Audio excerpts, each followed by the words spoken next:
ಅತಿಥಿಗಳಾಗಿ ಈ ಒಂದು ಕಾರ್ಯಕ್ರಮಕ್ಕೆ ಆಗಮಿಸಿದ್ದಾರೆ. ಜಿಲ್ಲಾ ಅಧ್ಯಕ್ಷರು ಕನ್ನಡ ಸಾಹಿತ್ಯ ಪರಿಷತ್ತು ಚಿಕ್ಕಮಗಳೂರು ಇವರಿಂದ ಈ ಒಂದು ಸಂದರ್ಭದಲ್ಲಿ ಎರಡು ನುಡಿಗಳು ನಮಗಾಗಿ ಸನ್ಮಾನ್ಯ ಶ್ರೀ ಸೂರಿ ಶ್ರೀನಿವಾಸ್ ನಮ್ಮ ಮುಂದೆ.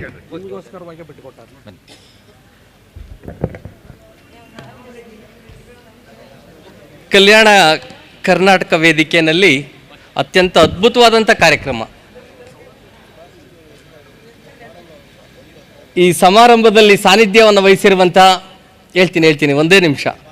ಸಮಾರಂಭದಲ್ಲಿ ಸಾನ್ನಿಧ್ಯವನ್ನು ವಹಿಸಿರುವಂಥ ತ್ರಿಮೂರ್ತಿ ಗುರುವರಿಯರು, ವೇದಿಕೆ ಮೇಲಿರುವಂಥ ಗಣ್ಯರು, ಅಭಿಮುಖದಲ್ಲಿರುವಂಥ ಅತಿ ಗಣ್ಯರು, ನನಗೆ ಸಿರಿಗೆರೆ ಗುರುಗಳು ಮತ್ತು ನಮ್ಮ ಬಾಳೆಹೊನ್ನೂರು ಅಜ್ಜಯ್ಯನವರು ಕಳೆದ ಒಂದು ಕಾರ್ಯಕ್ರಮದಲ್ಲಿದ್ದಾಗ ಅಲ್ಲಿ ಹೇಳಿದರು ನನಗೆ. ಬಾಳೆಹೊನ್ನೂರಲ್ಲಿ ಹೋದಾಗ ವೇದಿಕೆಯಲ್ಲಿದ್ದವರು ಎಲ್ಲರೂ ಹೆಸರು ಹೇಳ್ಕೊ ಕೂತ್ಕೊಂಡ್ರೆ ಆಗಲ್ಲ ಶ್ರೀನಿವಾಸ್ ಅಂತೇಳಿ. ಒಂದು ಮಾತಂತೂ ಸತ್ಯ, ಭಾಳ ಜನ ಮಾತಾಡಿದ್ದಾರೆ, ನಾನು ಮಾತನಾಡ್ಲಿಕ್ಕೆ ಹೋಗಲ್ಲ, ಭಾಳ ವಿಷಯಗಳು ಚರ್ಚೆ ಆಗಿದೆ. ಕನ್ನಡ ಬರ್ರಿ ನಮ್ಮ ಸಂಗಡ ಅಂಥೇಳಿ ಎಲ್ಲರೂ ಹೇಳುವಂಥ ಒಂದು ಅದ್ಭುತವಾದಂಥ ಮಾತಿದು. ಆದರೆ ಒಂದು ಮಾತನ್ನು ನಾನು ಹೇಳಲಿಕ್ಕೆ ಇಷ್ಟಪಡ್ತೇನೆ. ಕನ್ನಡ ಸೊರಗ್ತಾ ಇದೆ, ಕನ್ನಡ ಅವನತಿಯನ್ನು ಹೊಂದ್ತಾ ಇದೆ. ಖಂಡಿತ ಇಲ್ಲ, ಕನ್ನಡ ಪಾಪಣ್ಣವರೇ ಅವನತಿ ಹೊಂದಕ್ಕೆ ಸಾಧ್ಯನೇ ಇಲ್ಲ. ಕನ್ನಡ ಯಾವತ್ತೂ ಕೂಡ ಉನ್ನತಿಗೆ ಹೋಗುತ್ತೆ. ನಮ್ಮ ಗುರುಗಳು ಹೇಳ್ತಾ ಇದ್ರು ಒಂದು ಮಾತನ್ನು ನಾನು ಹಾಗೆ ಕೇಳಿಸ್ಕೊಂಡೆ. ನೋಡಿ, ನಮ್ಮ ಮಾತೃಭಾಷೆ ಇದೆಯಲ್ಲ, ಅದು ಯಾವುದೇ ಇರಲಿ, ತೆಲುಗಿರಲಿ, ತಮಿಳಿರಲಿ, ಮಲಯಾಳಿ ಇರಲಿ, ಉರ್ದು ಇರಲಿ, ಹಿಂದಿ ಇರಲಿ, ಆದರೆ ಆ ಭಾಷೆಗಳು ಏನಿದೆ ಉಳಿದ್ರೆ, ಆ ಎಲ್ಲ ಭಾಷೆಗಳು ಉಳಿದ್ರೆ ಮಾತ್ರ ನಮ್ಮ ಸಂಸ್ಕೃತಿ ಉಳಿಯೋದಕ್ಕೆ ಸಾಧ್ಯ ಇದೆ. ಆದರೆ ನಾವು ನಿಂತಿರೋ ನೆಲ ಇದೆಯಲ್ಲ, ನಮ್ಮ ನೆಲ ಇದೆಯಲ್ಲ, ಅದು ಕನ್ನಡದ ನೆಲ. ಕನ್ನಡ ನಮ್ಮ ಮಾತೃಭಾಷೆ ಆಗಬೇಕು, ಕನ್ನಡ ನಮ್ಮ ಉಸಿರಾಗಬೇಕು, ಕನ್ನಡ ನಮ್ಮ ಇಡೀ ಅಸ್ಮಿತೆ ಆಗಬೇಕಾಗತ್ತೆ. ಹಾಗಾಗಿ ಮೊದಲು ನಾವು ಎಲ್ಲಿರ್ತೀವಿ, ಯಾವುದೇ ನೆಲದಲ್ಲಿರಲಿ, ಅಲ್ಲೆಲ್ಲ ತಮಿಳುನಾಡಲ್ಲಿದ್ದರೆ ಅವರು ತಮಿಳಿಗರು ಏನಿದ್ದಾರೆ ಅವರ ಅಸ್ಮಿತೆ ಏನಿದೆ ಅದು ತಮಿಳು ಭಾಷೆ ಬುದ್ಧಿ. ಆಂಧ್ರದಲ್ಲಿದ್ದರೆ ಅವರು ತೆಲುಗು, ಅವರ ಭಾಷೆ ಅಸ್ಮಿತೆ ಅದು ತೆಲುಗು. ಮಹಾರಾಷ್ಟ್ರದಲ್ಲಿದ್ದರೆ ಮರಾಠಿ ಅವರ ಭಾಷೆ, ಅದು ಅವರ ಅಸ್ಮಿತೆ. ಆದರೆ ನಮ್ಮ ಅಸ್ಮಿತೆ ನನ್ನ ಕನ್ನಡದ ನೆಲ ಅನ್ನುವಂಥದ್ದನ್ನು ನಾವೆಲ್ಲರೂ ಕೂಡ ಅದನ್ನು ಅರ್ಥೈಸ್ಕೋಬೇಕಾಗತ್ತೆ.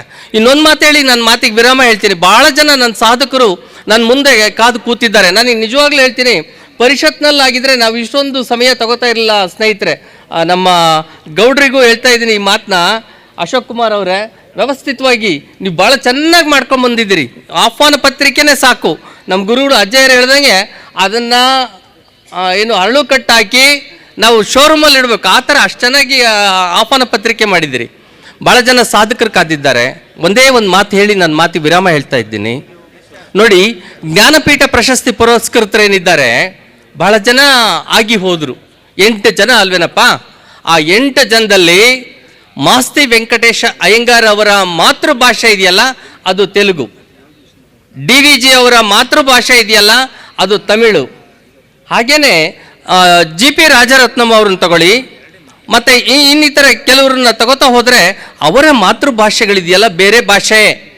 ಆದರೆ ನನ್ನ ಭಾಷೆಗೆ ಮಾಸ್ಟ್ರೇ, ನನ್ನ ಭಾಷೆಗೆ ಕನ್ನಡಕ್ಕೆ ಒಂದು ದೊಡ್ಡ ಅಸ್ಮಿತೆಯನ್ನು ತಂದುಕೊಟ್ರು, ಜ್ಞಾನಪೀಠ ಪ್ರಶಸ್ತಿಯನ್ನು ತಂದುಕೊಟ್ರು. ಅದು ನಮ್ಮ ಹೆಮ್ಮೆ. ನಾವು ಅದನ್ನು ಗೌರವಿಸ್ಬೇಕಾಗತ್ತೆ, ಆರಾಧಿಸ್ಬೇಕಾಗತ್ತೆ. ಆದರೆ ಅವರ ಮಾತೃಭಾಷೆಯಲ್ಲಿಯೇ ಅವರು ಮರಾಠಿನಲ್ಲಿ ಜ್ಞಾನಪೀಠ ಪ್ರಶಸ್ತಿ ತಂದುಕೊಡ್ಬೋದಿತ್ತಲ್ಲ, ಅಥವಾ ತಮಿಳಲ್ಲಿ ತಂದುಕೊಡ್ಬೋದಿತ್ತಲ್ಲ. ಆದರೆ ಅವೆಲ್ಲವನ್ನು ಬಿಟ್ಟು, ಅವರ ಮಾತೃಭಾಷೆನ ಬಿಟ್ಟು ನಮ್ಮ ಕನ್ನಡದ ಭಾಷೆಗೆ, ಮಾತೃಭಾಷೆಗೆ, ನಮ್ಮ ಭಾಷೆಗೆ ಜ್ಞಾನಪೀಠ ಪ್ರಶಸ್ತಿ ತಂದುಕೊಟ್ಟಿದ್ದಾರಲ್ಲ, ಅವರು ನಮಗೆ ಹೆಮ್ಮೆ ಅನಿಸುತ್ತೆ. ನಮ್ಮವ್ರ ಜೊತೆಯಲ್ಲಿ ಕುವೆಂಪು ನಮ್ಮ ಉಸಿರು. ಕುವೆಂಪು ಅವರು ಮಲೆನಾಡಿನ ಈ ಭಾಗದ ಭಾಳ ಜನ ಹೇಳ್ತಾ ಇರ್ತಾರೆ, ಬುದ್ಧಿ ಅವರು ಶಿವಮೊಗ್ಗದವರು ಅಂತೇಳಿ. ನಾವು ಭಾಳ ಹೆಮ್ಮೆ. ಅವರು ನಮ್ಮವರು, ನಮ್ಮ ಜಿಲ್ಲೆಯವರು, ಕೊಪ್ಪದ ಹಿರೇಕೂಡಿಗೆ ಅವರು ಕೂಡ ನಮ್ಮವರೇ. ಅದ್ರ ಜೊತೆಯಲ್ಲಿ ಕವಿ ಲಕ್ಷ್ಮೀಶ ನಮ್ಮವನು. ಭಾಳ ಜನ ಹೇಳ್ತಾರೆ ದೇವನೂರಿನ ಲಕ್ಷ್ಮೀಶ ಅಲ್ಲಿ ಬೆಳಗಾಮಲ್ಲಿ ಬರುತ್ತೆ, ಇದರಲ್ಲಿ ಗುಲ್ಬರ್ಗದಲ್ಲಿ ಬರುತ್ತೆ ಅಂತೇಳಿ. ಕವಿ ಲಕ್ಷ್ಮೀಶ ಇಲ್ಲಿಯೇ ಜನ್ಮಸ್ಥಳ ಅವ್ರದ್ದು, ದೇವನೂರು ಅಲ್ಲಿ ಇರುವಂಥವ್ರು.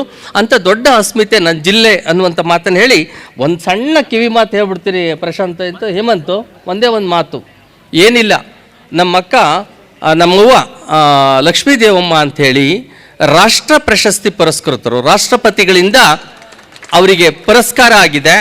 ಅಂಥವರು ಈ ಸಮಾರಂಭದಲ್ಲಿದ್ದಾರೆ. ಅವರಿಗೆ ಕಾಲು ಆಪ್ರೇಷನ್ ಆಗಿದೆ, ಓಡಾಡೋ ಹಾಗಿಲ್ಲ. ಅಜಯರ ಹತ್ರ ಹೇಳಿದೆ. ಹಾಗಾಗಿ ಆ ಮಲೆನಾಡು ಸಿರಿ ಅಂತಿದ್ದಾರಲ್ಲ, ಅವರು 4-5 ಜನ ಇದ್ದಾರೆ. ತುಂಬ ಅರ್ಜೆಂಟ್. ನಾಳೆ ಒಂದು ವಿಶೇಷವಾಗಿ ತಮ್ಮ ಗಮನಕ್ಕೆ ತರಲಿಕ್ಕೆ ಇಷ್ಟಪಡ್ತೇನೆ. ಅಜ್ಜಂಪುರದಲ್ಲಿ ತಾಲೂಕು ಸಾಹಿತ್ಯ ಸಮ್ಮೇಳನ ನಡೀತಾ ಇದೆ. ನೀವೆಲ್ಲರೂ ಬರಬೇಕು. ಅಶೋಕ್ ಕುಮಾರ್ ಅವರೇ, ತಾವು ದುಮ್ಮೆನಹಳ್ಳಿಯವರು ಎಲ್ಲರೂ ಕೂಡ ನಾಳೆ ಆ ಸಮ್ಮೇಳನಕ್ಕೆ ಬರಬೇಕಾಗಿದೆ. ಇವರು 4-5 ಜನ ಏನಿದ್ದಾರೆ ಮಲೆನಾಡು ಸಿರಿ ತಗೊಂಡ್ರೆ ಅವ್ರನ್ನ ಸಮ್ಮೇಳನದಲ್ಲಿ ಅಲ್ಲಿ ಭಾಗವಹಿಸಬೇಕಾಗಿದೆ. ದಯಮಾಡಿ ಲಕ್ಷ್ಮೀ ದೇವಮ್ಮ ಮತ್ತು ಇನ್ನುಳಿದ ಮಲೆನಾಡು ಸಿರಿಯ ಒಂದು 5 ಜನ ಅವ್ರನ್ನ ಕಳಿಸ್ಕೊಡಿ ಅಂಥೇಳಿ ಪ್ರೀತಿಯಿಂದ ನನ್ನ ಮಾತು ಹೇಳಿ ನನ್ನ ಮಾತಿಗೆ ವಿರಾಮ ಹೇಳ್ತೀನಿ. ನಮಸ್ಕಾರ. ರಾಜ್ಯೋತ್ಸವದ ಈ ಶುಭ ಸಂದರ್ಭದಲ್ಲಿ ಸುರೇಶ್ ಶ್ರೀನಿವಾಸ್ ಅವರು ಅತ್ಯದ್ಭುತವಾಗಿ ಕನ್ನಡ ನಾಡನುಡಿಯ ಬಗ್ಗೆ ಮಾತಾಡಿದ್ದಾರೆ. ಸೊ ಅವರಿಗೆ ವೇದಿಕೆಯ ಪರವಾಗಿ ಆತ್ಮೀಯವಾದ ವಂದನೆಗಳನ್ನು ಹೇಳಲಿಕ್ಕೆ ಇಷ್ಟಪಡ್ತೇವೆ. ಶ್ರೀ ಲಕ್ಷ್ಮೀ ದೇವಮ್ಮ ಅವರು ವೇದಿಕೆಗೆ ಆಗಮಿಸ್ತಾ ಇದ್ದಾರೆ.